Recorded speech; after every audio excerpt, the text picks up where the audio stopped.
you Lord Jesus. Thank you Father. धन्यवाद प्रभु जी. Thank you Lord Jesus. Thank you Father. धन्यवाद प्रभु यीशु मसीह. धन्यवाद प्रभु यीशु मसीह. Thank you Lord Jesus. Thank you Lord Jesus. Thank you Father. Riprahazi yarala rakhabashi keriya zandarana masiki. Thank you Lord Jesus. Thank you Father. धन्यवाद प्रभु जी. धन्यवाद मेरे सर्वशक्तिमान प्यारे जिंदा परमेश्वर. Hallelujah. Thank you Lord Jesus. Thank you Lord Jesus. Thank you father. धन्यवाद प्रभु यीशु मसीह महान अनुग्रहकारी जिंदा जलाली परमेश्वर, राजाओं के राजा, प्रभु के प्रभु खुदावंद, मैं आपका धन्यवाद करती हूँ आज के दिन के लिए, इस समय के लिए मेरे खुदावंदा. क्या ही वह सुंदर समय है पिता परमेश्वर, जब आपके नाम को लिया जाता है, आपके सुसमाचार को सुनाया जाता है. मेरे सामर्थ्य पिता परमेश्वर खुदावंद मेरी मदद करे और मेरी सहायता करने बोलने वाली मैं नहीं बल्कि तेरा आत्मा मेरे बीच में से होके बोले खुदावंदा. धन्यवाद करती हूँ प्रभु यीशु मसीह खुदावंद, आप ही पिता परमेश्वर खुदावंद इस पूरी कायनात को बनाने वाले जिंदा और जलाली परमेश्वर है खुदावंदा. मैं आपकी अगुवाई को मानती हूँ मेरे खुदा. मेरे सामर्थ्य पिता मेरे मुंह में पिता परमेश्वर अपने वचनों को पिता परमेश्वर भर दे. मेरे मुंह से वही निकले जो पिता परमेश्वर तेरे वचन के मुताबिक, और वचन से बाहर मेरे मुंह से कुछ भी ना निकले. खुदावंद मेरी मदद करना, मेरी सहायता करना. पवित्र आत्मा मैं आपकी अगुवाई को मानती हूँ. हर एक सुनने वाला बदले पिता परमेश्वर, हर एक सुनने वाले पिता परमेश्वर के दिल बदले पिता, उनकी जिंदगियां बदले पिता परमेश्वर, उनका उठना बैठना बदले मेरे खुदावंदा. मैं आपका धन्यवाद करती हूँ पिता आज के दिन के लिए, इस समय के लिए. तमाम लोगों को, अपने आप को, अपनी फैमिली को, पेरेंट्स, घर, बिजनेस, हर एक तमाम चीजें जो मेरे साथ जुड़ी हैं पिता परमेश्वर, उन लोगों को पिता परमेश्वर इनके पूरे घर आने को इसी तरह लहू में कवर करती हूँ और इस लाइव सेशन को आपके जोरावर हाथों में सौंप देती हूँ. मदद कर और सहायता कर, अपने मुख का प्रकाश हम पर चमका मेरे खुदावंदा. बहुत सारे ऐसे लोग हैं जो आज के दिन पिता परमेश्वर इस दिन को नहीं देखने पाए पिता परमेश्वर मेरे खुदा, लेकिन आपकी महान दया पिता आज हम जिंदा और तेरी सिताइश करने पा रहे खुदावंदा. मैं आपका धन्यवाद करती हूँ इस बात के लिए खुदावंदा. आपने खाने के लिए खाना और पिता परमेश्वर पहनने के लिए कपड़ा दिया, हर एक चीज को अपने स्वर्गीय भंडार से पूरा किया मेरे खुदा. मैं आपका धन्यवाद करती हूँ. Thank you Lord Jesus. Thank you father. धन्यवाद प्रभु यीशु मसीह.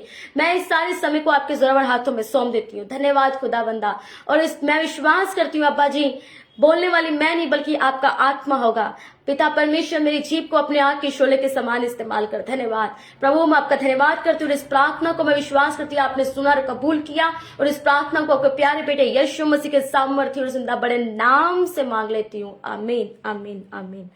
Hallelujah. Praise the Lord everyone. YouTube पे करना था लेकिन YouTube पे नहीं, वो टाइम नहीं है, इसलिए मैं जल्दी से आपके साथ, और ये वीडियो और YouTube पे भी अपलोड हो जाएगी. पर मैं आपसे एक बात करना चाहती हूँ जो कि मोस्ट इम्पोर्टेंट आज का जो टॉपिक है, इस लाइव सेशन को जरूर शेयर करें ताकि बहुत सारे लोग आज की इस वचन को सुन पाएं और बहुत सारे लोग ब्लेस होने पाएं, और ताकि हम परमेश्वर के वचन जो है, परमेश्वर का वचन अपने हृदय, अपने जिंदगियों में उसे लागू कर सके. और सबसे मेन इम्पोर्टेंट बात है कि जो आज का वचन है, पहली बात थी कि जब परमेश्वर की बरकतें हमारी जिंदगी में आती हैं तो इंसान कैसा होता है और इस इंसान की जिंदगी में क्या कुछ होता है. अगर आपने इस वचन को नहीं सुना तो आप YouTube पे जा सकते हैं और इस वचन को जरूर सुने. और आज का मेन जो टॉपिक है, उसके बाद अगर कोई परमेश्वर की आज्ञाओं को नहीं मानता और कौन से श्राप उसकी जिंदगी में आते हैं. हमें कई बार लगता है कि मेरी जिंदगी में मुसीबतें आ रही हैं, अगर कई बार हमें लगता है कि मुझे किसी बीमारी ने घेर लिया है, और अलग अलग चीजें हमारी जिंदगी में गुजरती हैं, अलग अलग चीजों से हम गुजरते हैं और अलग अलग बीमारियां हमें घेर लेती हैं, और जबकि हमें पता भी नहीं है कौन सी बीमारी कहाँ से आई है. पर मैं आपसे कहना चाहती हूँ बहुत सारी ऐसी चीजें हैं, बहुत सारी ऐसी बीमारियां भी हैं जो श्राप की वजह से आती हैं, और ये श्राप कोई मनुष्य या जनरेशन कर्ज नहीं होता. कई बार ये परमेश्वर की ओर से आती हैं, क्योंकि परमेश्वर ने कहा है कि जब मूसा को व्यवस्था को पूरा सुनाना था, क्योंकि यीशु मसीह ने कहा है कि मैं व्यवस्था को खत्म नहीं बल्कि उसे पूरी करने आया हूं, और जो इस आज्ञा के वचन को मानता नहीं है, श्राप उसकी जिंदगी में आते हैं. और बिना देर किए हुए मैं आपसे एक बात शेयर करना चाहती हूँ. यहाँ पे व्यवस्था वर्ण अगर हम पढ़ें और 27 उसकी बाइबल में लिखा है, व्यवस्था वर्ण 27 उसकी 11 वर्ष में लिखा है, अभिशाप वचन. फिर उसी दिन मूसा ने प्रजा के लोगों को ये आज्ञा दी, जब तुम यरदन पार हो जाओ तब शिमोन, लेवी, यहूदा, इस्साकार, यूसुफ और बिन्यामीन ये गिरिजीम पहाड़ पर खड़े होकर आशीर्वाद सुनाए। हालेलुया। और रूबेन, गाद, आशेर, जबूलून, दान, नप्ताली ये इबाल पहाड़ पर खड़े होकर शाप सुनाए।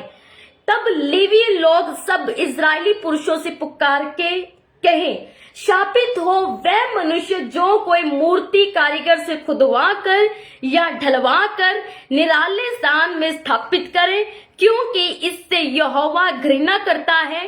तब सब लोग कहें आमीन। हालेलुया।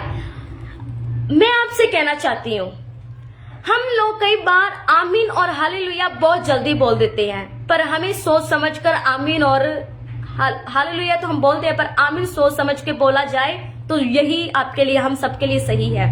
कई बार कुछ नेगेटिव वर्ड्स होते हैं और उसके ऊपर हम आमीन बोल देते हैं। आमीन का मतलब है कि जो किसी ने बोला वह पूरा हुआ। मतलब कोई नेगेटिव वर्ड बोल रहा है, कोई प्रीचिंग में नेगेटिव चीजों को बोल रहा है और सिखाने के लिए बोल रहा है, और हम लोग आमीन आमीन बोलते जाएं। आमीन का मतलब जो वो बोल रहे हैं वो घट जाए। और अगर आप ऐसा नहीं चाहते तो सोच समझ के उसकी बात को पूरा ध्यान से सुने और फिर आमीन बोले। और यहाँ पे एक श्राप वचन, अभिशाप वचन जो परमेश्वर की ओर से किसी के जन्म में है, और बाइबल में ऐसा लिखा है कि तुम किसी भी मूर्त को खुदवाना मत, किसी कारीगर के पास मत जाना और उसको एक रूप मत देना, और तुम उसको पूजा मत करना, क्योंकि जो कोई ऐसा करे वो शापित हो, क्योंकि परमेश्वर को, यहोवा को इससे घृणा है। हालेलुया। बाइबल में ऐसा लिखा है कि जो मूर्ति है वो कारीगर की बनाई हुई है, और कारीगर है उसे अपने हाथों से उसे बनाता है, उसे रूप देता है और फिर उसको पेंट करता है, बाल काले करता है, कपड़े किसी के रंगीन बना देता है, किसी के काले बनाता है, किसी के सफेद बनाता है, अलग अलग, किसी की आंखें भूरी कर देता है, किसी की काली कर देता है, किसी की सांप जैसी कर देता है। बहुत सारी ऐसी चीजें होती है। और बाइबल में ऐसा लिखा है, तुम कारीगर के पास मत जाना और मूर्तियां ना खुदवाना, ना बनवाना, ना उसकी पूजा करना, क्योंकि यहोवा को इससे घृणा है। हालेलुया। हम आप समझ पा रहे हैं, यहोवा इससे घृणा करता है। कोई भी मूर्ति ना बनाई जाए और कोई भी मूर्ति की पूजा ना की जाए। हालेलुया। क्योंकि मैं आपसे कहना चाहती हूँ, वो मूर्ति एक इंसान बनाता है, खुदा नहीं है। मैं आपसे कहना चाहती हूँ, बहुत सारे ऐसे लोग हैं, जब हम एक जीसस क्राइस्ट की मूर्ति लगा लेते, एक फोटो लगा लेते हैं और बार बार सुबह उठते हैं ऐसे करते हैं, रात को सोते हैं ऐसे करते हैं, और ये क्या है? वो एक मूर्ति है, वो खुदा।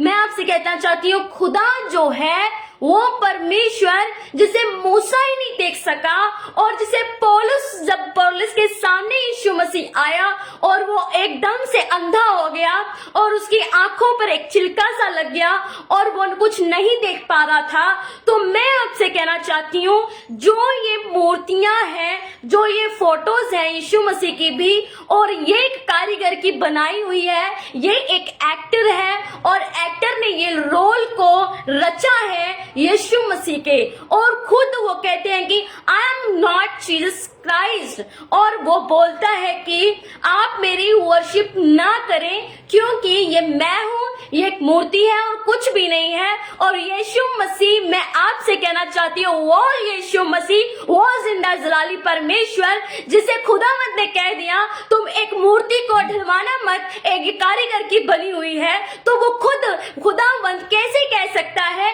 कि तुम मेरी मूर्ति के सामने दंडवत करो? और बहुत से कैथोलिक ऐसे लोग हैं जो कैथोलिक चर्चेस में जाते हैं और वो उन मूर्तियों को पूजते हैं, धूप अगरबत्ती करते हैं और उनको दंडवत करती हैं। दिस इज नॉट गुड, ये हमारे लिए सही नहीं है, वो रॉन्ग टीचिंग है, और आप रॉन्ग टीचिंग में फंसे ना, क्योंकि परमेश्वर ने ये खुद कह दिया है कि मूर्ति कुछ भी नहीं है। और परमेश्वर ये नहीं कहता कि तुम मेरी मूर्ति के सामने जाओ, कोई बनाई हुई है तो उसे दंडवत करो, ये सही नहीं है।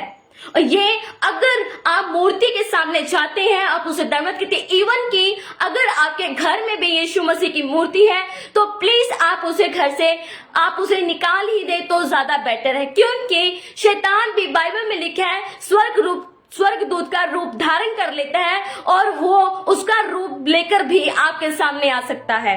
और हमें इसे पहचानना कैसे है? हमारा जीवन प्रेयर लाइफ वाला होना चाहिए, हमारा खुदावन के साथ एक रिश्ता मजबूत होना चाहिए। अगर हम इसे पहचानना चाहते हैं तो यह बहुत पावरफुल टीचिंग है। जो इसे समझना चाहते हैं तो जरूर समझे मैं आपसे क्या बातचीत कर रही हूँ। हालेलुया। और मैं आपसे कहना चाहती हूँ, क्योंकि परमेश्वर ने मेरे मन में एक बोझ रखा कि मैं आपको एक चीज बताऊं कि परमेश्वर का श्राप हमारी जिंदगी में कैसे आते हैं। हालेलुया।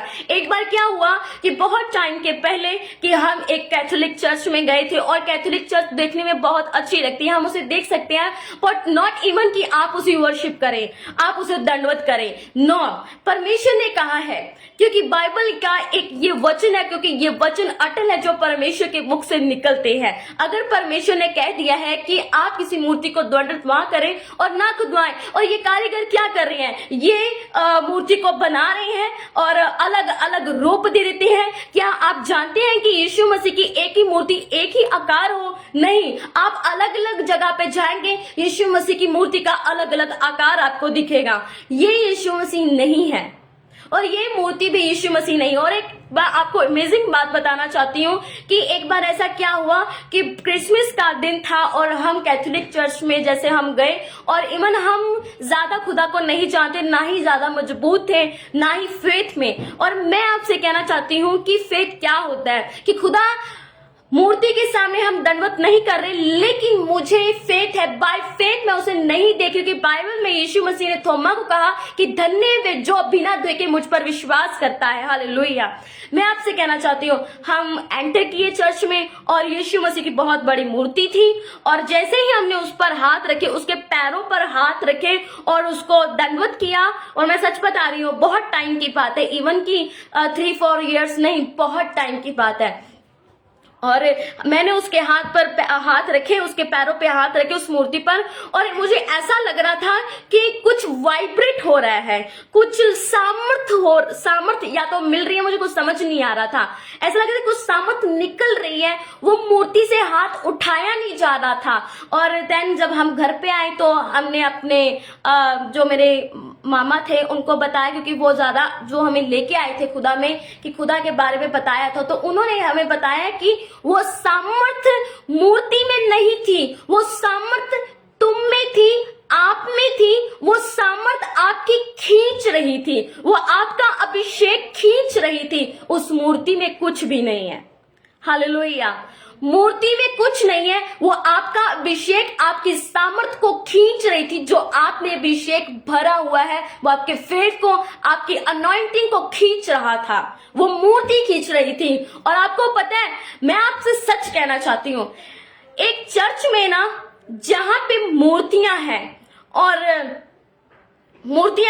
वहां पे आपको जाने दिया जाए और रात में कोई भी ना हो, रात में कोई भी ना हो, ना इवन की वहां पे जो नन होती है या पास्टर्स होते हैं, कोई भी ना हो, अकेले छोड़ दिया जाए ना, आप मूर्तियों के बीच में खड़े भी नहीं रह सकते, आप डर जाएंगे, आप डर जाएंगे, क्योंकि मूर्तियों की आंखें, उनका चेहरा ही ऐसे बना हुआ है कि आप उसे देख ही नहीं पाएंगे अकेले। मैं आपसे एक बात कहना चाहती हूँ कि बाइबल में अगर परमेश्वर ने कह दिया है तो बहुत सोच समझ के कुछ कहा है परमेश्वर ने। परमेश्वर अपनी मूर्ति भी बनवा सकता था, मैं ऐसा दिखता हूं, मेरा आकार ऐसा है, मैं ऐसा हूं, मैं लंबा हूं, मैं चौड़ा हूं, मेरी आंखें ऐसी हैं। परमेश्वर ने ऐसा कुछ नहीं किया, कुछ भी नहीं किया। परमेश्वर ने कहा है कि तुम्हारा विश्वास मुझ पर हो, ना कि मूर्ति पर, ना कि इंसान पर, ना किसी कारीगर पर, किसी पर भी नहीं। तुम्हारा सिर्फ और सिर्फ फेथ मुझ पर हो। मैं परमेश्वर हूं, मैं उस खुदावंद हूं जिसने इस पूरी कायनात को बनाया। इस पूरी कायनात का मालिक सिर्फ और सिर्फ मैं हूं। क्योंकि बाइबल में जब मूसा ने यहोवा का नाम पूछा तो क्या कहा कि मैं कैसे बताऊंगा किसने मुझे भेजा है। तो यहोवा पिता ने कहा, उस टाइम यहोवा ने अपना नाम उस पर जाहिर नहीं किया, तो उसने कहा कि मैं जो हूं सो हूं। तो परमेश्वर ने नाम भी जाहिर नहीं किया। तो फिर जब मूसा ने कहा कि कौन मैं जो हूं सो हूं, मैं उसे ये बताऊंगा, मैं नहीं भेजा, उसने कहा, फिर परमेश्वर ने कहा यहोवा। हालेलुया। फिर परमेश्वर ने, मैं आपसे कहना चाहती हूं, वो जिंदा मालिक, वो परमेश्वर, इस धरती और आकाश को बनाने वाला, क्या वो नहीं जानता कि एक इंसान कैसा है और एक इंसान को क्या चाहिए। एक इंसान, बाइबल में यीशु मसीह ने कह दिया कि जब हम अभिषेक जो वचन है, जो अफर्मेटिव जो वर्ड्स हैं, जो हम अपने आप पर लागू करते हैं, मैं आशीष तो यीशु मसीह के नाम से, मैं बलवान हूं यीशु मसीह के नाम से, मुझे कोई घटी नहीं है यीशु मसीह के नाम से, मैं सामर्थ्य हूं। जब फिलिपियों 4:13 में लिखा है, जो मुझे सामर्थ्य है उसके नाम में मैं सब कुछ कर सकता हूं। हालेलुया। तो हम ये वचन जो परमेश्वर हमें देता है, हम जब बोलते हैं तो वो होते हैं। पर मैं आपसे कहना चाहती हूं, कुछ ऐसे वर्ड्स भी हैं जब हम परमेश्वर की आज्ञाओं से हट जाते हैं, जब हम परमेश्वर की उन आज्ञाओं से हट जाते हैं तो श्राप हमारी जिंदगी में एंटर करने लगते हैं। यू नो कि जो श्राप जो हमारी जिंदगी में एंटर करते हैं, तो हमें कई बार लगता है ये कर्ज जो है जनरेशन कर्ज है, ये माता पिता की ओर से है। पर कुछ श्राप ऐसे हैं जो हम परमेश्वर की आज्ञाओं को नहीं मानते, वो हमारी जिंदगी में एंटर कर जाते हैं और हम इसका अंदाजा भी नहीं लगा सकते। हमें लगता है कि क्यों ये प्रॉब्लम्स आ रही हैं। बाइबल में जब मैं पढ़ रही थी इसको तो मैं हैरान हो गई। तो परमेश्वर ने जो श्रापित जो वचन है कहा कि लोगों को बता, जब वो बता रहे हैं तो वहां पे लिखा है कि कोई भी काम तेरा सफल नहीं होगा। कोई भी काम, हम अच्छे वर्ड्स तो समझ लेते हैं, हम अच्छे वर्ड्स, हम जो आशीष वचन तो सुन लेते हैं, पर श्रापित वचन भी सुनने जरूरी है कि परमेश्वर ने एक कंडीशन रखी है, अगर तुम मेरी आज्ञाओं को नहीं मानते तो तेरी जिंदगी ऐसी होगी। तो दर दर भटकेगा, तेरा कोई ठिकाना ही नहीं होगा, सब तेरे पर चढ़ाई करेंगे, तू लूटा जाएगा, तेरा धन लूटा जाएगा, तू कमाएगा लेकिन कुछ होगा नहीं, तू खर्चा तू कमाएगा, खर्च कोई और करेगा, तू घर बनाएगा, कब्जा कोई और कर लेगा। ये परमेश्वर के शापित वचन है मेरे अजीजों। आज बहुत सारे लोग इन चीजों में जूझ रहे होंगे, पर मैं आपसे कहना चाहती हूँ, क्या आप परमेश्वर के वचन पर चल रहे हैं? क्या आप परमेश्वर की उन आज्ञाओं में हैं जो परमेश्वर हमें वो कहता है? हालेलुया। अब मैं आपसे मैं आगे पढ़ना चाहती हूँ, ध्यान से सुनिएगा। लिखा है, शापित हो वह मनुष्य जो कोई मूर्ति कारीगर से खुदवा कर या ढलवा कर निराले स्थान में स्थापित करे, क्योंकि इससे यहोवा घृणा करता है। तब सब लोग कहे आमीन। उन्होंने आमीन भी बोला कि ऐसा ही हो, वो शापित हो। हालेलुया। अब जो बैक स्लाइड कर जाते हैं और बाद में फिर वही काम करने लगते हैं, तो श्राप उनकी जिंदगी में एंटर करते हैं। श्राप उनकी जिंदगी में एंटर ना करे कभी हो नहीं सकता। परमेश्वर का वचन है, ये अटल है।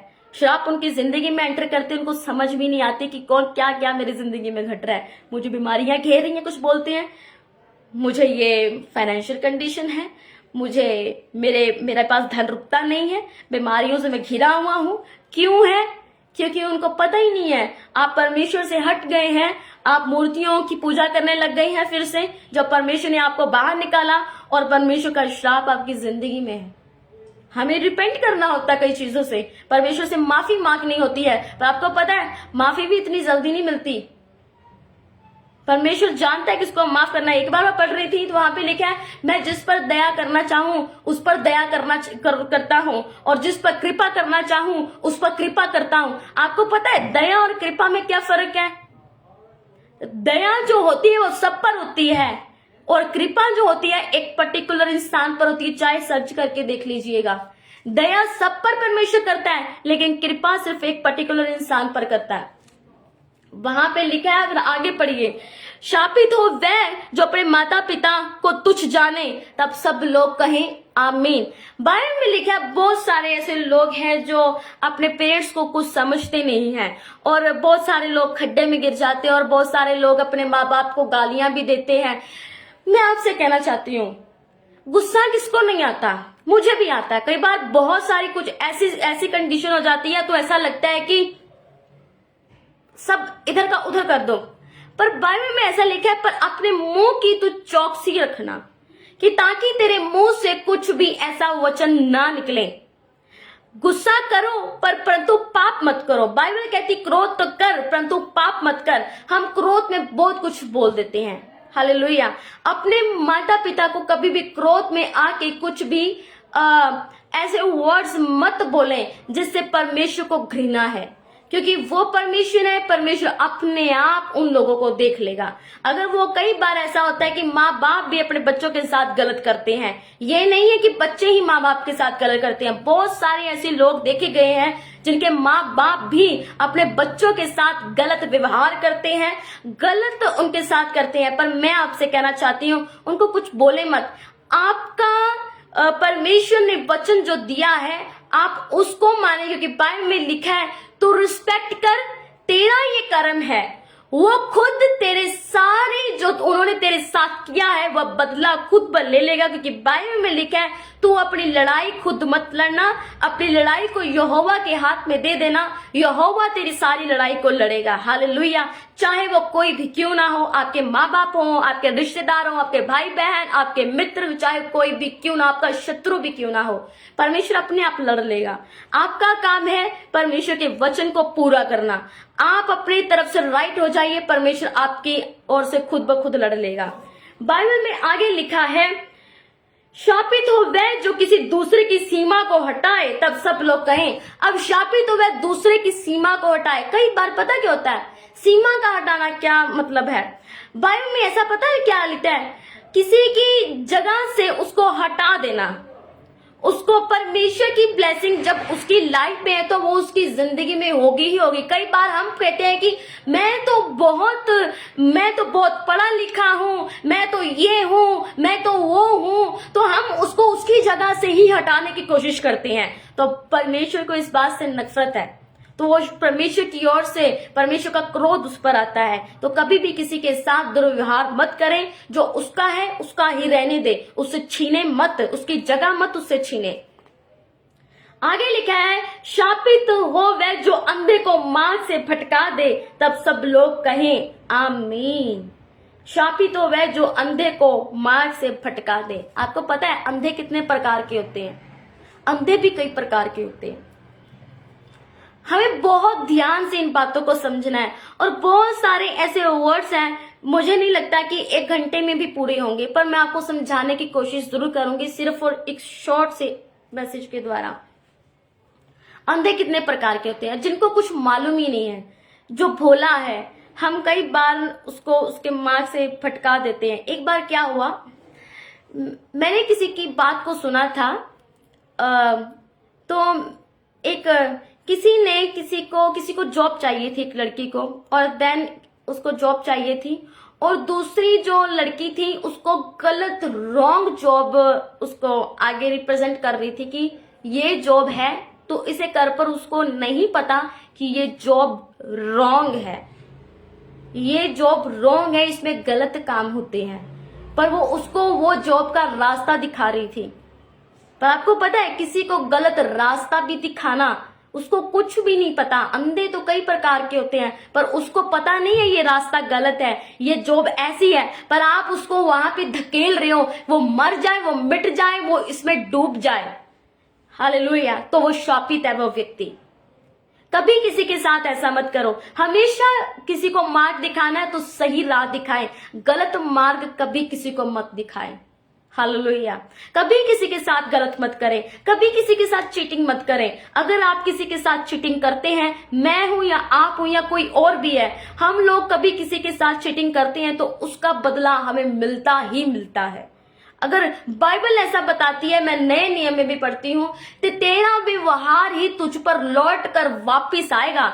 हम जो एक दूसरे के साथ व्यवहार करते हैं ना, इवन मैं आपको एक चीज बताती हूँ। एक बार क्या हुआ, मेरी मदर ने मेरे से पानी का गिलास मांगा, और ये पहले की बात है और आज भी मेरी आदत है। एक दिन कुछ दिन पहले पर मेरी मदर ने मुझसे एक गिलास पानी मांगा, और ये कई बार मेरे साथ ऐसा हो चुका है। तो उस गिलास में कुछ लगा हुआ था, इवन की कुछ मिट्टी हो सकती है या कुछ और भी कुछ लगा हो सकता है। तो ऐसे ही मैंने पानी का गिलास भर दिया और मैंने उसको अनदेखा कर दिया, लगा तो लगा रहे। तो उसके बाद मैं मम्मा को पानी का गिलास देने जा रही थी, और मेरे कानों में एक आवाज आई, जिस नाप से तुम नापोगी उस नाप से तेरे लिए नापा जाएगा। जो व्यवहार तुम किसी के साथ कर रही हो वो उल्टा तेरे ऊपर वापस जरूर आएगा। मैं डर गई। मैंने कहा भाई गिलास को पकड़ो, धो और अच्छे से धो, जो अगर अच्छा है तो और उसको चमका दो, शीशे के समान कर दो। मैंने उसको ऐसा किया, उसको अच्छे से धोया और ऐसा चमका दिया, और फिर उसके बाद पानी भरा, फिर मैंने उनको दिया। फिर मैंने कहा खुदावन सॉरी, मुझे माफ कर, क्योंकि बाइबल में आपको पता है कि परमेश्वर छोटी से छोटी चीज में भी हमारी अगुवाई करता है। बहुत सारी ऐसी चीज है कि हम किसी को, एक बार ऐसा हुआ कि कई बार हम किसी को झूठन देने की कोशिश करते हैं, वो झूठा है, पर उस व्यक्ति को नहीं पता कि ये किसी का खाया हुआ है। बहुत सारे ऐसे लोगों को करते मैंने देखा है, ये किसी का खाया हुआ है, पर वो उस इंसान को दे देते हैं, पर उस बेचारे को तो नहीं पता कि ये इसका झूठा खाना है, ये फेंकने वाला था और तुझे परोस के दे दिया है। पर मैं आपको बताना चाहती हूँ, उस इंसान के साथ खुदावन है, वो उसको झूठन खाने नहीं देगा। और मैंने एक बार ऐसा देखा है, उसको झूठन खाने के लिए परोसा, पर उसने उसका मन ही नहीं किया खाने के लिए, उसका मन ही नहीं हुआ खाने के लिए। उसने कहा कि मुझे नहीं खाना, तो उसको वही थाली उठा के फिर से किचन में रखनी और उसको फेंकनी पड़ी। परमेश्वर अपने बंदों के साथ हमेशा रहता है, पर मैं आपसे कहना चाहती हूँ, जो व्यवहार उसने किया, क्या वो उस पर लौट कर वापिस नहीं जाएगा? उस पर लौट कर वापिस जाएगा, और वो सोचेगा मेरे साथ हुआ क्या है। तो फिर परमेश्वर उसको याद दिलाएगा, भाई तूने गलत किया है, तूने इसके साथ गलत किया है, तूने इसको खाना खिलाया था एक दिन, तूने इसको अपना झूठन खाना खिलाने के लिए कोशिश कर रहा था, पर मेरे बेटे ने तो खाया नहीं, पर उल्टा अब तेरी ही औलाद, तेरे ही लोग, जब तुझे खाने के लिए तेरे पास कुछ नहीं है तो वो भी तुझे झूठा ही तेरे पास आ रहा है। बाइबल ऐसा बताती है, जो व्यवहार आप किसी के साथ करते हैं वो आप पर उल्टा वापस आएगा। जो जिस नाप से आप किसी के लिए नापते हो उस नाप से आपके लिए नापा जाएगा। इस बात का हमेशा मेरे अजीजों ध्यान रखें। ये जिंदा परमेश्वर है, हम जिंदा परमेश्वर के हाथों में हैं, हम किसी ऐसी कारीगर काट की मूर्ति के हाथों में नहीं है, हम जीवते परमेश्वर के हाथों में हैं। तो भय रखें। एक बार की बात है, मैं आपसे कहना चाहती हूं, हम जो लोग हैं ना, छोटी छोटी चीज को, छोटे छोटे झूठ को, इवन कई बार मेरी भी आती, अब सच मुझसे बोला नहीं जा रहा। कई बार होता है ना, माँ बाप, हमने कुछ लिया है या कुछ सच बोला नहीं जा रहा, झूठ हम बोल नहीं सकते, इवन कि चुप हो जाओ, वहां पे चुप हो जाओ, झूठ बोलने की जरूरत नहीं है, पवित्र आत्मा की सहायता मांगो। छोटी छोटी बात में झूठ, छोटी छोटी बात में झूठ, मैं इधर का नहीं हूं, मैं उधर हूं, आप हैं तो कहीं और, बता कहीं और है, बता कहीं और रहे कि मैं यहां पे हूं, है ना। हम छोटे छोटे झूठ बोलते हैं, मम्मा मैं बस रास्ते में ही हूं, जबकि आप वहां से निकले भी नहीं है। मम्मा मैं तो यहाँ पे हूँ। आप अपने मदर से भी बोलते हैं, अपने फादर से भी कई लोग झूठ बोलते हैं। इवन मैं आपसे कहना चाहती हूँ, बहुत सारे लोग हस्बैंड वाइफ अपने एक दूसरे के साथ झूठ बोलते, जबकि परमेश्वर ने लिखा है कि तुम्हारा जो रिश्ता है, तुम्हारे बीच में कोई झूठ, कोई पर्दा ना रहे, तुम्हारे फोन का पासवर्ड भी एक दूसरे को पता हो, कुछ भी ऐसा ना हो जो उसको पता ना हो, तुम्हारी सैलरी कितनी है, तुम्हारी सेविंग कितनी है, सब कुछ उसे मालूम हो, हालेलुया। अगर मालूम ही नहीं है तो फिर हस्बैंड वाइफ क्या है के। हालेलुया। तो मैं आपसे कहना चाहती हूँ कि बहुत सारे ऐसे लोग झूठ बोलते हैं, इवन कि बहुत सारे प्रीचर्स भी झूठ बोलते हैं और कहते हैं कि हम बहुत बड़े प्रीचर्स हैं। पर मैं आपसे कहना चाहती हूँ, झूठ पे भाई जिंदगी नहीं टिकती। आपने पहले भी सुना है, अगर हम जब नॉन बिलीवर्स है तो बाइबल में ऐसा लिखा है, सच सामने आना ही आना है, चाहे देर चाहे बदेर, वो आएगा ही आएगा। सच का सामना करना ही पड़ेगा आपको। और जब सच सामने आएगा तो गर्दनें झुकनी है, इसलिए गर्दन झुकने से अच्छा है आप सच बोल दें। हालेलुया। तो मैं आपसे कहना चाहती हूँ, परमेश्वर हर एक बात का न्याय करता है, इसलिए झूठ मत बोले, क्योंकि बाइबल में एक जगह ऐसा लिखा है, छल और झूठी जीभ से परमेश्वर को घृणा है। एक बार मैं लेटी हुई थी, परमेश्वर ने मुझसे वादा लिया, कहते कि तुम्हारी गर्दन पे ना तलवार रख दी जाए, घर वाले तुझे मार मार के तेरा बुरा हाल कर दें। ऐसे ही खुदावंद आत्मा बात कर रहा था, पर मुंह से कभी झूठ मत बोलियो, कभी झूठ मत बोलना। मैंने कहा कि खुदावंद, मैं इंसान हूं, हो सकता है मैं झूठ बोल दूं, पर आप मेरी मदद करें, पाकरू आप मेरी मदद करें, मुझे ऐसा बना दें ताकि मेरे मुंह से मेरी आवाज, मेरी वर्ड्स को अनॉइंट कर दें। जब झूठ बोलने वाला टाइम हो, मेरे मुंह को सिल देना, पर मैं झूठ ना बोलूं, मेरे मुंह से कभी झूठ ना निकले। हालेलुया। पर हमें ये परमेश्वर की पाकरू की मदद को मांगना है। हालेलुया। फिर उसके बाद मैं आपसे कहना चाहती हूँ, शापित है वो जो परदेशी अनाथ विधवा का न्याय बिगाड़े। कई लोग न्याय लोगों का बिगाड़ देते हैं, कई लोग किसी का न्याय बिगाड़ देते हैं, कई लोग एडवोकेट लगा लीजिए। कई बार हम जाने में अनजाने, नॉट कि इवन की कोई एडवोकेट है या कोई किसी का केस लड़ रहा है, नहीं, बहुत सारे ऐसे लोग हैं, कई बार किसी के केस को बिगाड़ देते हैं, चुगलियां कर देते हैं, है ना। चुगली करना किसी की बहुत बड़ी आदत होती, चुगली करना। इसके साथ, जिसके साथ बैठे हैं उसी का हो जाना, अगर मैं इसके पास बैठा हूं तो मैं उसी का हो गया, अगर तू उसके पास बैठा तो उसी का हो गया। तो किसी के मतलब दो जन के पास उसकी कर रहा कि वो इंसान तो बहुत गलत है, उसके साथ बैठा, अरे तू, तेरे जैसा अच्छा इंसान तो मैंने जिंदगी में नहीं देखा, पर किसी और के पास बैठे हो, भाई वो बंदा बहुत गलत है, उसका केस मत लड़ियो, उसको देने की कोई जरूरत नहीं है। बहुत सारी ऐसी चीजें बहुत सारे लोग करते हैं। हालेलुया। तो किसी के साथ किसी को गलत मत ठहराएं, किसी को दोष मत दें। चार जन के पास बैठे हो तो किसी की चुगली मत करें, किसी की निंदा मत करें, किसी को छोटा ना कहें, कि जो है वो सब परमेश्वर का है, आपका कोई हक नहीं है आप किसी को कुछ बोले। हालेलुया। मैं आपसे ये कह रही थी, परमेश्वर का वचन है, परमेश्वर अपने वचन पर अटल रहता है, तो ये ऐसा ना हो कि हम परमेश्वर के वचन के बाहर जाए और हम ही उसमें आ जाए कि परमेश्वर हमारा न्याय जब करे तो कहे कि तूने तो भाई ये काम किए हैं, अब बता तेरी सजा क्या है। तो सजा भुगतने के लिए भी फिर हमें तैयार रहना चाहिए। हालेलुया। आगे लिखा है कि शापित हो वह जो अपनी सौतेली माता से कुकर्म करे, क्योंकि वह अपने पिता का ओढ़ना उघाड़ता है। तब सब लोग कहें। आज बहुत सारे ऐसे लोग हो चुके हैं। हम देखते हैं कि इवन मैं न्यूज को भी पढ़ रही थी, एक जो बेटा है और उसने ड्रिंक की हुई है, ड्रग्स लिया हुआ है, और आई थिंक 65 ईयर ओल्ड उसकी मदर है, और उसने उसके साथ रेप किया। हालेलुया। बहुत इवन कितना गंदा लगता है सुनने में, एक बेटा ही अपनी माँ के साथ रेप कर रहा है, कितना गंदा लगता है। बाइबल में ये लिखा है कि शापित है वो व्यक्ति, और बाद में लिखा है आमीन। सब लोग कहे आमीन, उस पर श्राप आ जाता है उसकी जिंदगी में। तो वहां पे लिखा है, तेरी मां सुतेली भी हो तो उसके साथ कभी गलत काम मत करियो। बाइबल में ये लिखा हुआ है, मैं खुद से नहीं बोल रही। बाइबल में बहुत सारे आप रेप के केस सुनते हैं, छोटी लड़कियों के साथ, बहनों के साथ।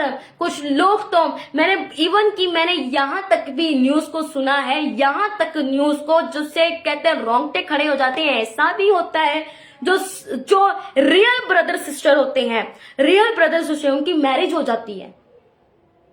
रियल ब्रदर सिस्टर, एक ही घर में रहने वाले भाई बहन, सगे भाई बहन, वो मैरिज कर लेते हैं। ये क्या है मुझे नहीं पता कि ये कौन सा लॉ अपने लिए चला रहे हैं, ये अकेला अपनी ही रीति पर चल रहे हैं। और आज तो इवन ऐसा हो गया है, गे मैरिज हो रही है, लिज़बियन मैरिज हो रही है। और वो सही कि प्यार तो प्यार है, प्यार अंधा है, ये तो मैंने देखा था, लेकिन प्यार ऐसा भी है।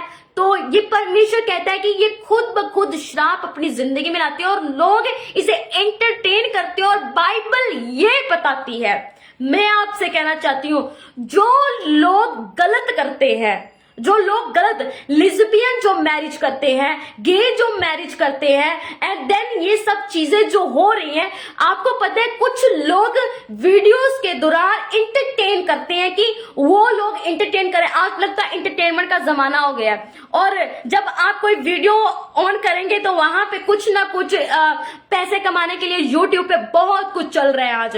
तो वहां पे इंटरटेनमेंट हो रही है कि कोई सॉन्ग पे नाच रहा है, तो कोई कुछ अपना मर्जी से जो भी है।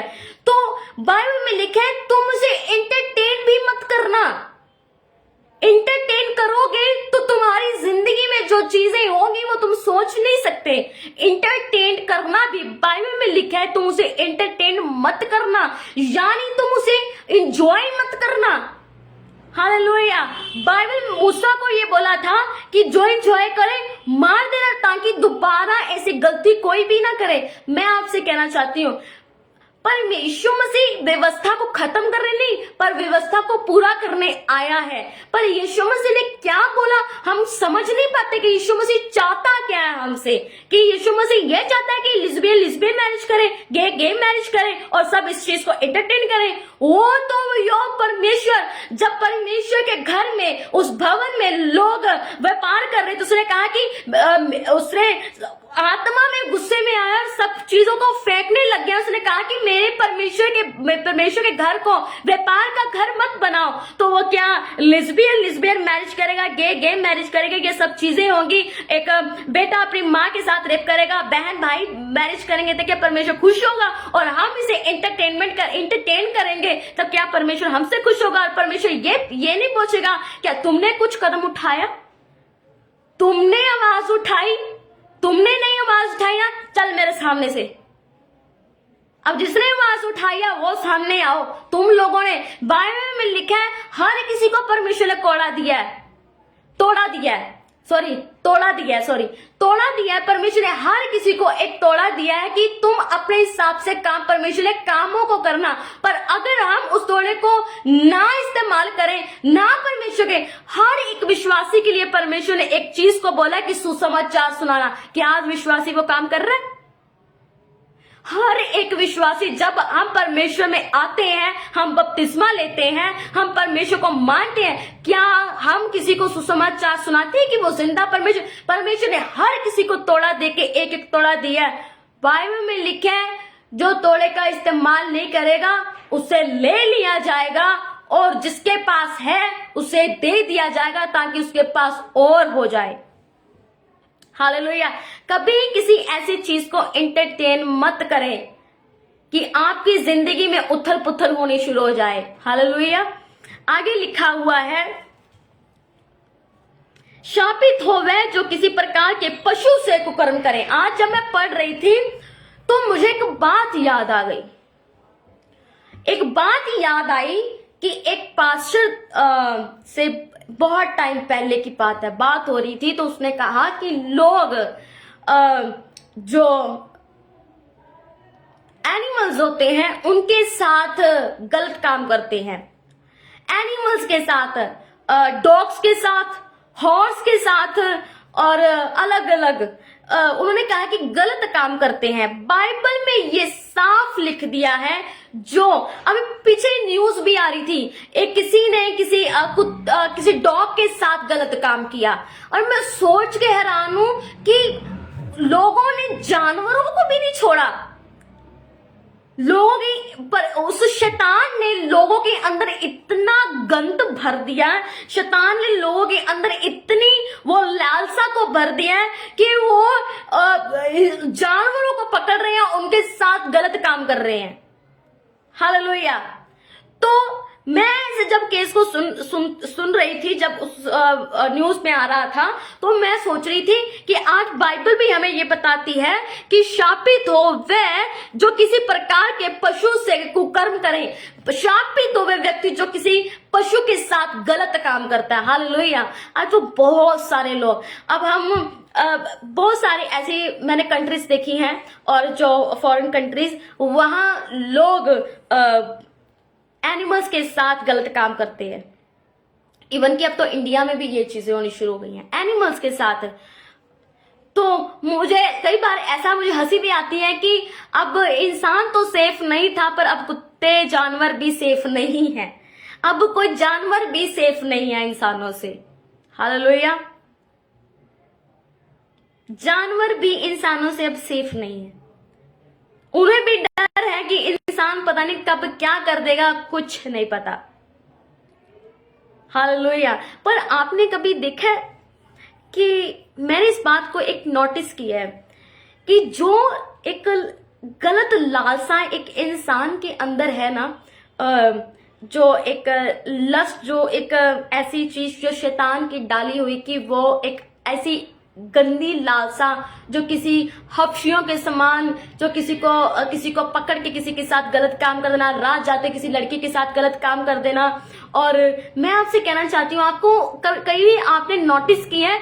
अगर नोटिस नहीं किया तो जरूर आप इन चीजों को नोटिस आप जरूर देखें कि परमेश्वर के वचन कैसे पूरे होते हैं। कि शैतान ने जानवरों के भी अंदर ऐसी गलत लालसा को पैदा कर दिया, उनके अंदर भी आपको वो चीजें दिखेंगी। मैंने ये नोटिस किया है। जानवरों के अंदर भी जिस तरह उसने लोगों को इस चीज में ला दिया है, लोगों को, जो लोग गलत काम करते हैं, अब जानवर के अंदर भी वो चीज शैतान ने डाली है कि वो एक ऐसी चीज जिसे मैं, आप सब समझदार है। तो बाइबल में ये श्रापित है ये। हालेलुया। और उसके बाद मैं आपसे कहना चाहती हूं, वहां पे लिखा है श्रापित हो वह जो अपनी बहन, चाहे सगी हो चाहे सुतेली हो, कुकर्म करे, तब सब लोग कहें आमीन। मैं आपसे कहना चाहती हूँ, ये लोग जो अपनी बहन के साथ, मुझे नहीं पता कि लोग कैसे रेप कर लेते हैं, कैसे एक आप छोटे होते जब भाई बहन होते हो और एक दूसरे के साथ खेलते हो और भाई उठ के ही अपनी बहन के साथ रेप कर लेता है। और मैं आपसे कहना चाहती हूँ, इवन कि ऐसा भी है कि अब कोई बहन भाई, तो उन्हें लगता ही नहीं कि हम बहन भाई हैं, गलत निगाह से देखना और आपस में मैरिज कर लेनी, और देन नेक्स्ट जनरेशन। मैं समझती हूँ कि ये बहुत बड़ा, हम इस चीज को देखते हैं कि कैसा शैतान के जाल में ये फंस रहे हैं और शैतान कैसे इन लोगों में काम कर रहा है। ये बहुत डेंजर लगता है मुझे, कई बार बहुत डेंजर ये चीज है। और शैतान बहुत तेजी से अपने जालों को फैला रहा है, तेजी से लोगों को अपने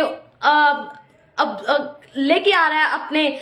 उनको लगता है कि ये इंटरटेनमेंट है, उनको लगता है कि ये एक जिंदगी है, हमें इसे जीना चाहिए, पर वो बर्बादी की ओर जा रहे हैं, वो नरक की ओर खींच रहा है और लोगों को पता भी नहीं चल रहा। हालेलुया। और आगे मैं आपसे बताना चाहती हूँ, वहां पे लिखा है शापित तो वह जो अपनी सास के संग कुकर्म करे। अब ये देखिए, अब यहाँ पे इंडिया में जो लोग हैं और ये सब जानते होंगे, मैंने ये भी तक देखा है कि जब किसी की मैरिज होती है ना, तो सनी लो, जिसे अपनी बेटी का जो हस्बैंड है, तो सास उस बेटी की माँ पता क्या कर रही है, आज की टाइम की बता रही हूं, अपनी बेटी के हस्बैंड के साथ वो गलत काम करती है। और उसके बाद ऐसा होता है कि वो दोनों प्लानिंग्स करते हैं। रियलिटी बता रही हूँ, कोई ये क्राइम पेट्रोल की बात नहीं करी जो क्राइम पेट्रोल होता है, नहीं, रियलिटी बता रही हूँ, रियलिटी। तो वहां पे क्या होता है कि हमें लगता है कि हम कोई फिल्म, तो हम कोई नाटक तो नहीं देख रहे, दिस इज नॉट ए कोई सीरियल, ये रियलिटी बात बता रही हूँ मैं। कि वहां पे ऐसा होता है कि जो लड़की, जो उसका ही हस्बैंड, सास और लड़की का जो हस्बैंड है, वो दोनों पता क्या करते हैं, प्लानिंग करते हैं। और वो हस्बैंड और अपनी सास के साथ ही मिलके वो पता क्या करता है, प्लानिंग करता है और अपनी ही बीवी को मार देता है ताकि वो एक दूसरे के साथ रह सके अच्छे से। और वो दोनों मैरिज कर लेते हैं। क्या हो रहा है, क्या हो रहा है? हालेलुया, क्या हो रहा है? हमें लगता है कि हमारी जिंदगी में कर्ज जो है ना, हमारी जिंदगी में श्राप है ना, तो वो पता नहीं कौन से नेक्स्ट जनरेशन से, कौन से बाप दादाओं से, कौन सी चीजों से हमारी जिंदगी में पड़े हैं। भाई ऐसा नहीं है। कुछ श्राप, कुछ ऐसे कर्ज हम खुद अपनी जिंदगी में लेके आ रहे चाहते हैं। बाइबल में ऐसा लिखा है कि जो बिलीवर है ना, बिलीवर के साथ मैरिज करे। इवन आजकल तो बिलीवर के साथ जो लोग मैरिज करते हैं वो भी बिलीवर्स नहीं है, वो भी डेंजर है, वो भी खतरे में पड़ चुके हैं। वो भी कभी आधा इधर आधा उधर, आधी मूर्तियों की पूजा और आधा खुदा को मान रहे हैं। कौन से बिलीवर के साथ कोई मैरिज करेगा? मुझे तो यही नहीं समझ आता। बिलीवर को बिलीवर परखना भी बड़ा मुश्किल हो चुका है। हालेलुया। तो श्राप कैसे नहीं हमारी जिंदगी में आएंगे? श्राप कैसे नहीं किसी की जिंदगी में काम करेंगे? क्योंकि गलत काम तो खुद हम कर रहे हैं। हालेलुया। बिलीवर को पहचानना भी आजकल बहुत मुश्किल हो चुका है। आजकल बिलीवर्स, पास्टर्स लोग, पर मैं समझती हूँ कि अगर एक बार आपकी मैरिज हो जाती है, सेकंड मैरिज करने की जरूरत ही क्या है? अगर एक मैरिज आपकी हो जाती है तो किसी ना किसी वजह से या आपकी वाइफ चली जाती है या आपका हस्बैंड चला जाता है, तो बाइबल में भी लिखा है, तो मैरिज करने की जरूरत ही क्या है? यानी कि आपका डिवोर्स ही हो जाता है, तो आपको मैरिज करने की जरूरत ही क्या है? आप 60 साल के हो चुके हैं तो आपको मैरिज करने की जरूरत ही क्या है? कई बार मुझे ऐसी प्रेयर रिक्वेस्ट आई है कि 60 साल का बंदा और मैरिज करने के लिए लड़की ढूंढ रहा है, तो मुझे लगता है कि तुम्हें जरूरत ही क्या है? आपको परमेश्वर का नाम जपना चाहिए और कहना चाहिए, खुदावंद मुझे उद्धार दे। हालेलुया। तो वो मैरिज करने की जरूरत ही क्या है? सब अपनी अभिलाषाओं में और सब अपनी चीजों में खोए हुए हैं। अगर परमेश्वर की प्लानिंग है कि आप अकेले रहे तो आप अकेले रहें, तो इसमें हर्ज ही क्या है? कि जो बंदा बाइबल में लिखा है, जब आप बपतिस्मा लेते हो तो आप अपने लिए मर जाते हो और यीशु मसीह के लिए जी उठते हो। बाइबल में लिखा है, तू अपने क्रूस को उठा और मेरे पीछे चल। अगर आपने क्रूस उठाया है तो अभिलाषाएं कहाँ की? अगर आपने वो क्रूस उठाया है तो अभिलाषाएं तो मर चुकी। तो फिर अगर आपके अंदर वो अभिलाषाएं जाहिर हो रही हैं कि मैं मैरिज करूं, एक 60 साल का बंदा कहे मैं मैरिज करूं, तो भाई उद्धार नहीं पाया आपने। आप फिर भी अभी शैतान के जंगल में ही फंसे हुए हो। मुझे नहीं लगता कि हम ये सोचें कि एक उद्धार पाया बंदा, 60 साल का उम्र का बंदा भी कहे कि मुझे मैरिज कर रहे हैं। ये मुझे नहीं लगता। ये क्या है? आप सिर्फ अपनी अभिलाषाओं को पूरा करने के लिए, अपने जिस्म की अभिलाषाओं को पूरा करने के लिए आप मैरिज कर रहे हो। इवन अगर आप उद्धार पाए इंसान हो, अगर आप परमेश्वर को पहने हुए हो, तो आपकी फोकस सिर्फ और सिर्फ परमेश्वर रहेगा, इवन नॉट की अपनी ख्वाहिशाएं। हालेलुया। बाइबल में अब आपको मैं एक चीज पढ़ाती हूं। फिर उसके बाद लिखा है, शापित हो वह जो किसी को छिप कर मारे तब सब लोग कहें। बहुत सारी ऐसी केसेस हो रही है। शापित हो वह जो निर्दोष जन के मार डालने के लिए धन ले। शापित हो वह जो इस व्यवस्था के वचन को मान कर पूरा न करे तब सब लोग कहें आमीन। बहुत सारे ऐसे लोग हैं कि जो इस वचन को कहते तो है, ठीक है, मानते भी हैं, पर पूरा नहीं करते, वो भी शापित है। इसमें से मुझे नहीं लगता कि कोई भी बात मैंने बाइबल से बाहर की हो। सारी बातें बाइबल के बीच में से आपसे की गई हैं और आप ये भी नहीं कह सकते ये न्यू टेस्टामेंट के अकॉर्डिंग नहीं है। क्योंकि बहुत सारे ऐसे लोग कहते कि आप ओल्ड टेस्टामेंट्स में पढ़ रहे हो, ओल्ड टेस्टामेंट अब गया, अब न्यू टेस्टामेंट है। पर मैं आपसे कहना चाहती हूं, यहोवा एक साथ रहने वाला परमेश्वर है। हालेलुया। यहोवा एक साथ रहने वाला परमेश्वर, और यीशु मसीह भी व्यवस्था को, अब बहुत सारी ऐसी चीजें हैं जो परमेश्वर हमें, जब कोई आत्मा से भरा इंसान है, पवित्र आत्मा हमारी मदद करता है कि हम परमेश्वर के वचन को समझें और चलना कैसे है। पवित्र आत्मा हमारी अगुवाई करता है। हालेलुया।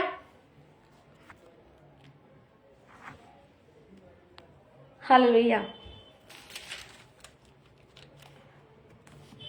आगे एक और वचन है और इस वचन को मैं आज खत्म करना चाहती हूँ क्योंकि नेक्स्ट एक फिर किसी और के पेज पे लाइव सेशन है, तो मैं आज इसे पूरा कंटिन्यू खत्म करके एंड देन ये वाली वीडियो यूट्यूब में भी अपलोड हो जाएगी। जो लोग वहां पे जुड़े हैं वो इसे देख सकते हैं। फिर उसके बाद आज्ञा उल्लंघन के दुष्परिणाम। मुझे अगर आप बाइबल पढ़ने वाले इंसान हो तो आप इस बात को जरूर समझेंगे। अगर आप बाइबल पढ़ने वाले इंसान हो तो हालेलुया, तो आपको ये चीजें बोरिंग नहीं लगेंगी। अगर आप बाइबल पढ़ने वाले इंसान नहीं हो तो शायद आपको ये चीजें बोरिंग लग सकती हैं। आगे लिखा है, मैं आपको पढ़ाना चाहती हूँ। फिर वही बात, आज्ञा व्यवस्था विवरण उसकी 28 चैप्टर 15 वर्स से लिखा हुआ है, परंतु यदि तू अपने परमेश्वर यहोवा की बात ना सुने, अब ध्यान से सुनिएगा, और उसकी सारी आज्ञाओं और विधियों को के पालने में जो आज मैं सुनाता हूं चौकसी नहीं करेगा तो वे सब शाप तुझ पर पड़ेंगे। अर्थात शापित हो तू नगर में, शापित हो तू खेत में, शापित हो तेरी टोकरी, तेरी कटौती, शापित हो तेरी संतान और भूमि की उपज, गाय भेड़ बकरियों के बच्चे, शापित हो भीतर आते समय, शापित हो तू बाहर जाते समय। इवन की कोई ब्लेसिंग्स के आसार नहीं है। हालेलुया।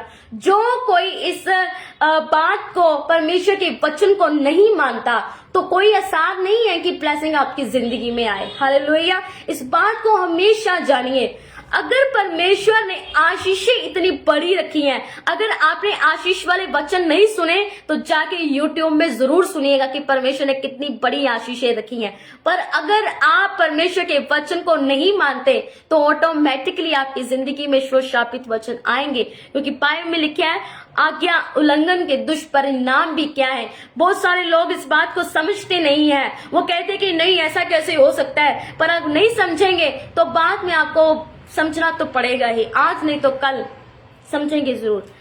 फिर जिस काम को तू हाथ लगाए उसमें यहोवा तब तुझको शाप देगा और भयंकर करेगा, धमकी देता रहेगा जब तक तू मिट ना जाए, शीघ्र नष्ट ना हो जाए। यह इस कारण होगा क्योंकि तू यहोवा को त्याग कर दुष्ट काम करेगा। अब जो लोग अभिलाषी हो चुके हैं, अब जो लोग परमेश्वर के वचन को मानते ही नहीं है, अब जो लोग परमेश्वर कहता है कि तुम मेरी आज्ञा को मानो, पवित्र टाइम में रहो और कोई ऐसी काठ की मूर्ति मत बनाना, किसी के पीछे मत जाना, मैं ही तुम्हारा बाप हूं, मैं ही तुम्हारा परमेश्वर हूं। पर अगर हम इस बात को नहीं मानते तो बाइबल में परमेश्वर ने कहा है कि तू जिस काम को हाथ लगाएगा वो तेरा काम सफल ही नहीं होगा। जिस काम को वो परमेश्वर उसे तुझे असफल करता रहेगा। हर काम में असफलता असफलता असफलता। आप देखते हैं कि जब कभी आप किसी पास्टर या प्रीचर से मिलते हैं तो वो आपको कहता है कि आप उसको अपनी प्रॉब्लम सुनाते हैं तो आपको पता क्या कहता है, आप रिपेंट करें। पास्टर बोलेगा आप रिपेंट करें, अपने हर एक जो आपने पाप किया आप रिपेंट करें और परमेश्वर की आज्ञाओं में चलें। आप इतने घंटे प्रार्थना करें, रोजे रखें और रोजों में आपने पाप क्षमा की माफी मांगनी है एंड देन ये काम करना है। और आप जब करने लगते हैं तो आपके काम सीधे कैसे हो जाते हैं, बताइए कैसे सीधे हो जाते हैं काम? क्योंकि जब आप परमेश्वर की आज्ञाओं पर चलते रहते हैं, जब चलते हैं तब आपके सारे काम सीधे हो जाते हैं। वो श्रापित जो वचन है परमेश्वर उसको आपकी जिंदगी से हटा देता है, आपको माफ कर देता है, तब आपके सारे रास्ते सीधे हो जाते हैं। और जब आप परमेश्वर की आज्ञा का उल्लंघन करते हैं, वही अभिलाषाओं के, अपनी शारीरिक चीजों के पीछे भागते हैं और आप गलत काम करते हैं और आप ऐसी चीजों, ऐसी लस्ट में पड़ जाते हैं, नशा करने लगते हैं, चोरी कारी सब वो काम करने लगते हैं, तब आपकी जिंदगी में कुछ भी अच्छा नहीं होता। आप जिस काम को हाथ लगाते हैं आप असफल हो जाते हैं, आप जॉब में असफल हो जाते हैं, आपकी सैलरी आपको उतनी मिल नहीं पाती, आपकी सैलरी आपको बचती नहीं है, आप घर में सैलरी लेके आते हैं तब आपको लगता ही नहीं है कि ये कहां गई और कोई भी आपको वो आशीष दिखती नहीं है अपनी सैलरी में। क्यों होता है? क्योंकि परमेश्वर की आज्ञा का उल्लंघन है। परमेश्वर की आज्ञाओं को उल्लंघन। बाइबल में लिखा है कि तू पवित्रताई वाला जीवन जी। कौन कहता है कि तू किसी लड़की या किसी लड़के को गंदी निगाह से देखे? बाइबल में ऐसा लिखा है कि तो यीशु मसीह ने कहा है कि मैं तुझे आज एक नई आज्ञा देता हूं, तू किसी को गलत निगाह से देख भी लेगा तो तूने कर्म कर दिया। क्या हम लोग जब किसी को देखते हैं तो क्या हमारी आंखों से गलत काम तो नहीं होता? किसी लड़की को देखते हैं या किसी लड़के को देखते हैं, हमारी आंखों से गलत काम तो नहीं होता? अगर होता है तो रोक लीजिए और रिपेंट कीजिए। फिर आगे लिखा है, यहोवा ऐसा करेगा, मरी तुझमें फैलकर उस समय तक लगी रहेगी जब तक किसी भूमि की अधिकारी होने के लिए तू चाह रहा है उस पर तेरा अंत ना हो जाए। हालेलुया। बाइबल में ऐसा लिखा है कि बहुत सारे कई बार ऐसे लोग होते हैं कि जो परमेश्वर की आज्ञाओं पर नहीं चलते, मरी जो है उनके जिंदगी में आती है, वो किसी मरी के बीच में ऐसी फैलती है जब तक उसका अंत ना हो जाए। हालेलुया।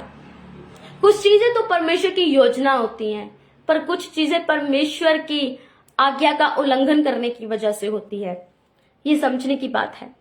यहोवा तुझको क्षय रोग से, ज्वर से, दाह से, बड़ी जलन से, तलवार से और झुलस गहराई से मारेगा। हालेलुया।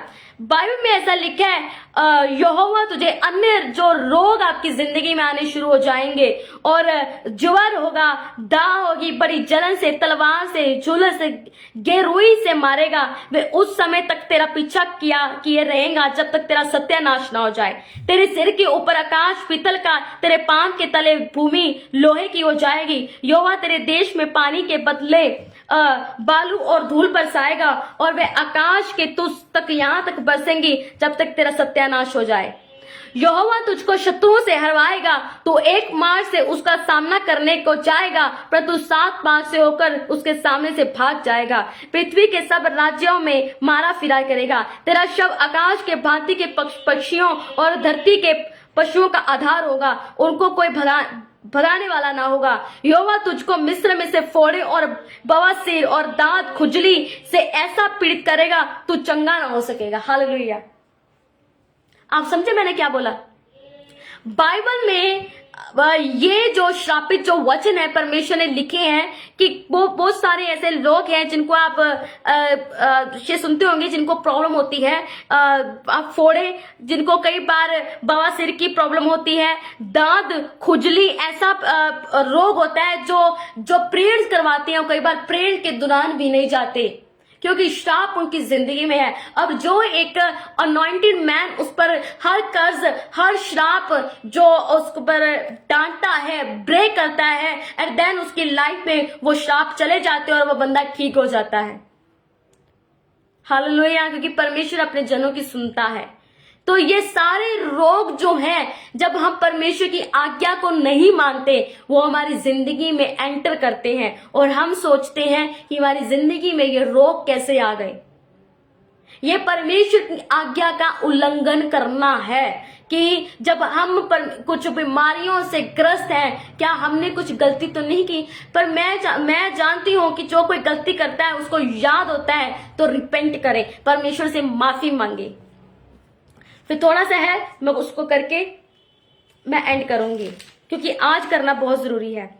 यहोवा तुझको मिस्र में से कोड़े, एंड देन यहोवा तुझे पागल अंधा कर देगा, तेरे मन को अत्यंत घबरा देगा। जैसा अंधा अंधियारे में टोलता है वैसे ही दिन दोपहर में टोलता फिरेगा। तेरे काम काज सफल ना होंगे, तू सदैव केवल अंधेर सहता और लुटता ही रहेगा, तेरा कोई छुड़ाने वाला ना होगा। तू स्त्री से विवाह की बात लगाएगा परंतु दूसरा पुरुष उसको भ्रष्ट करेगा। घर तू बनाएगा परंतु उसमें बसने न पाएगा। दाग की बारी तू लगाएगा परंतु उसके फल खाने न पाएगा। तेरी आंखों के सामने मारा जाएगा, तेरा बैल तेरी आंखों के सामने मारा जाएगा, तू उसका मांस खा ना पाएगा। तेरा गद्दा तेरी आंख के सामने लूट में चला जाएगा, तुझे फिर ना मिलेगा। तेरी भेड़ बकरियां तेरे शत्रुओं के हाथ लग जाएंगी, तेरी ओर से उनका कोई छुड़ाने वाला ना होगा। तेरी बेटी बेटियां दूसरे के लोग के हाथ में लग जाएंगे, उनके लिए चाप से देखते देखते तेरी आंखें रह जाएंगी, तेरा कुछ बस ना चलेगा। तेरी भूमि के ऊपर तेरी सारी कमाई एक अनजाने देश के लोग खा जाएंगे। सर्वदा तू केवल अंधेर सहता और पीसता रहेगा, यहाँ तक कि तू उन बातों का जो अपनी आंखों से देखेगा पागल हो जाएगा। यहोवा तेरे घुटनों और टांगों में वरन नक से शिक तक भी असदाए फोड़े निकाल कर तुझको पीड़ित करेगा। मैं आपसे कुछ कहना चाहती हूँ, अगर आपने इस बात को समझा होगा, कुछ लोग ये बातें सुनेंगे तो ये लोग समझेंगे, हाय परमेश्वर ऐसा है, परमेश्वर इतना डेंजर है, परमेश्वर ये भी कर सकता है, परमेश्वर मार भी सकता है, परमेश्वर ये रोग भी दे सकता है, परमेश्वर इतना खतरनाक है। मैं आपसे एक बात कहना चाहती हूँ, अभिशाप वचन सुने हैं, श्रापित वचन सुने हैं, आशीष वचन सुनेंगे ना, दंग रह जाएंगे। जो इंसान, आप देखिए, एक लड़का अपनी मां के साथ गलत काम करता है, क्या यहोवा खुश होगा? क्या यहोवा को दुख नहीं होगा? एक भाई अपनी बहन के साथ कुकर्म करता है, क्या यहोवा को दुख नहीं लगेगा? लगेगा। हम कोर्ट में जाते हैं और कोर्ट में कहते हैं कि इसको सख्त से सख्त सजा होनी चाहिए, क्या यहोवा सख्त से सख्त सजा ना दे? हम दुहाई देते हैं, इसने मेरे साथ ये किया, इसने मेरे साथ मारपीट की, इसने मेरे साथ धोखा किया, और कोर्ट में जाते और कहते हैं इसे सख्त से सख्त, इसे फांसी दी जाए, इसे मार डाला जाए, इसकी आंखें फोड़ दी डाली जाए। हम कितना कुछ कहते हैं, कहते हैं ना? तो यहोवा ना करे, यहोवा का गुस्सा ना आए, यहोवा ना करे ऐसा। मैं आपसे कहना चाहती हूं, जो उसकी आज्ञा को नहीं मानता उसके साथ ऐसा ही होता है। हालेलुया। और जो उसकी आज्ञाओं को मानता है, परमेश्वर के वचन, परमेश्वर के वो धन्य वचन, परमेश्वर की आशीषें, वो बरकतें, वो आसमान के सारे झरोके भी उसके लिए खोल देता है। ये मेरी औलाद, और कहता है कि ये मेरी औलाद है, ये मेरा बेटा है, ये मेरी बेटी है, और बरकतें और इतनी बेशुमार उनको बरकतों से भर देता है, और हम सोचते हैं कि क्या से क्या हो गया। हालेलुया। बहुत सारी ऐसी बातें हैं जो मैं आपसे करना चाहती हूँ, इवन आज के लिए मुझे लगता है बहुत है। हालेलुया। मेरा फेथ है इस वचन के द्वारा आपने बहुत ब्लेसिंग को पाया होगा। थोड़े आपको वचन जरूर लगे होंगे ये कैसे वचन है, लेकिन इससे भी हमें ब्लेसिंग्स मिलती हैं कि परमेश्वर कोई काठ की मूर्ति नहीं है, कोई ये जिसे ना तो कोई काठ की मूर्ति सूंघ सकती है, ना देख सकती है, ना बोल सकती है, ना हिल सकती है। वो परमेश्वर है जो सुन सकता है और देख सकता है और सब कुछ कर सकता है। कायनात उसने बनाई है। तो हालेलुया, वो जिंदा परमेश्वर है, और जिंदा परमेश्वर के हाथों में पड़ना बहुत भयानक बात है। हालेलुया। मेरा फेथ इस वचन के द्वारा आपने बहुत ब्लेसिंग पाई होगी। खुदा आप सबको बहुत बरकत और आशीष दे। Hallelujah. God bless you all. आइए प्रार्थना करते हैं। धन्यवाद मेरे जिंदा मालिक, मेरे परमेश्वर खुदावंदा, जिन लोगों ने तेरे वचन को सुना पिता, उन लोगों को ब्लेस करती हूँ राइट नेम पिता परमेश्वर, राइट नाउ खुदावंदा आई ब्लेस पिता परमेश्वर। मैं हर एक बंदे को जो यहाँ पे जुड़ा है प्रभु, अपना हाथ बढ़ाती हूँ और ब्लेसिंग को रिलीज करती हूँ इनकी जिंदगी में। Right now, I release the blessing in the mighty name of Jesus. I release the heavenly blessings in your life. I release in the mighty name of Jesus. Receive in the mighty name of Jesus. Receive, receive, receive, receive, receive. Receive करिए उस blessings को। Hallelujah. खुदावंत की blessing आप पर आ रही है, खुदावंत का अभिषेक आप पर आ रहा है। और right now in the mighty name of Jesus, I release the holy fire in your life in the mighty name of Jesus. Receive, receive the fire, receive the fire in the mighty name of Jesus. यीशु मसीह के नाम से इस fire को receive करें जो बंधनों को तोड़ती है, जो हर एक बंधन को जला के खत्म करती है, भस्म कर देती है, वो आग को रिसीव कीजिए अपनी लाइफ में in the mighty name of Jesus.